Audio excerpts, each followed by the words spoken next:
नामदेव समाज ने की रावण की पूजा। नामदेव समाज रावण की पत्नी मंदोदरी को मानता है बेटी और रावण को जमाई। रावण की प्रतिमा के दाहिने पैर में लच्छा बांधने से होते हैं असाध्य रोग ठीक।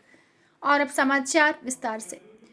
मंदसौर शहर के खानपुरा में रावण की 51 फीट ऊंची प्रतिमा स्थापित है। नामदेव समाज के लोग रावण की पत्नी मंदोदरी को अपनी बेटी का दर्जा देते हैं। इसी लिहाज से मंदसौर में रावण को जमाई राजा का दर्जा दिया जाता है। दशहरे पर नामदेव समाज के लोग ढोल नगाड़ों के साथ रावण की प्रतिमा स्थल पहुंचे और रावण की पूजा कर आरती कर प्रसाद वितरित किया गया। मंदसौर के जवाई रावण की प्रतिमा के सामने से महिलाएं घूंघट कर निकलती हैं। यह परंपरा सदियों से चली आ रही है। मान्यता यह भी है कि जिस व्यक्ति को एक राता बुखार आता है, उस व्यक्ति द्वारा रावण के पैर में लच्छा बांधने से उसकी बीमारी ठीक हो जाती है। खानपुरा स्थित रावण के 10 मुखों वाली विशाल प्रतिमा में 10वां शीश गधे के स्वरूप का है। मान्यता है कि महाज्ञानी शिव भक्त रावण की अंत में गधे जैसी बुद्धि हो गई थी, लिहाजा उसका अंत भी वैसा ही हुआ।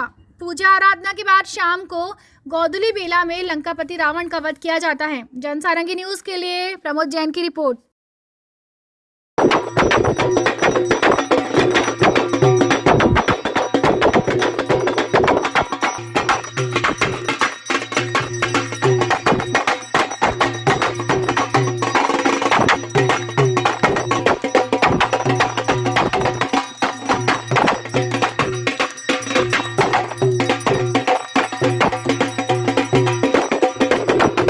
ये प्राचीन समय से ही यहाँ रावण की मूर्ति बनी हुई है। यहाँ पर दाहिने पैर में इनके लच्छा बांधा जाता है। अपने शरीर से उबार कर इनके पैर में लच्छा बांधने से शरीर के सारे दुख दर्द दूर होते हैं और ये मंदसौर के जमाई कहलाते हैं, इसलिए यहाँ पर इनका दहन नहीं होता है। इस मूर्ति का दहन नहीं होता है, बाकी अलग से पुतला बनाकर उनका दहन किया जाता है, जो अच्छाई पर बुराई की विजय प्राप्त होती है। यही यहाँ की मंदसौर की यही प्राचीन मूर्ति का यही वर्णन है। यहाँ पर नामदेव समाज द्वारा आयोजित दशहरा उत्सव प्रतिवर्षानुसार इस वर्ष भी बड़े धूमधाम से मना रहे हैं। अभी रावण महाराज को 10 बजे पूजा करके लच्छा बांधा है और नगर की, मोहल्ले की और राष्ट्र की सुख समृद्धि की कामना की है हमने। किस तरह से निमंत्रण दिया है?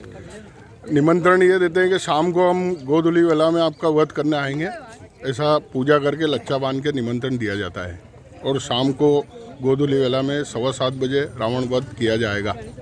आज हम यहाँ पर विजयदशमी दशहरा पर्व मना रहे हैं। नामदेव समाज अभी यहाँ पर पूरे ढोल धमाके के साथ में लंकेश महाराज की पूजा करने के लिए यहाँ आए हैं।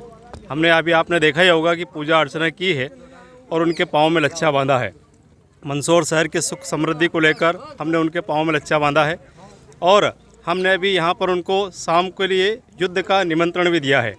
भगवान राम की सेना आएगी राम रथ के साथ में और यहाँ पर विधि विधान के अनुसार यहाँ पर युद्ध होगा और शाम को गोधूली बेला में रावण वध की परंपरा का निर्वहन होगा।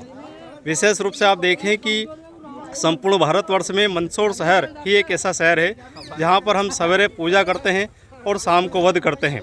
इस बात का प्रतीक है कि अच्छाइयों की पूजा होगी और बुराई है तो उसका वध करने के लिए पीछे नहीं हटेंगे। पैर में जो लच्छा बांध रहे हैं उसके रूप में इस प्रकार से एक किंवदंती चली आ रही है कि उसके पाँव में लच्छा बांधने से एक प्रकार का जो बुखार होता है, जिसको एकात्रा बुखार कहते हैं, वो बुखार ठीक हो जाता है और हर व्यक्ति की यहाँ पर मनोकामना पूर्ण होती है। माताएं बहनें यहाँ पर घूंघट लेती है क्योंकि ऐसी प्राचीन समय से किंवदंतियाँ चली आ रही है कि रावण महाराज को मंदसौर शहर का जमाई माना गया है और जमाई की हमारे यहाँ पर वही मान सम्मान और उसी रूप से दर्जा दिया जाता है। माता बहनें उनका घूंघट करती है, सम्मान करती है और पर्दा लेकर उनके सामने से निकलती है।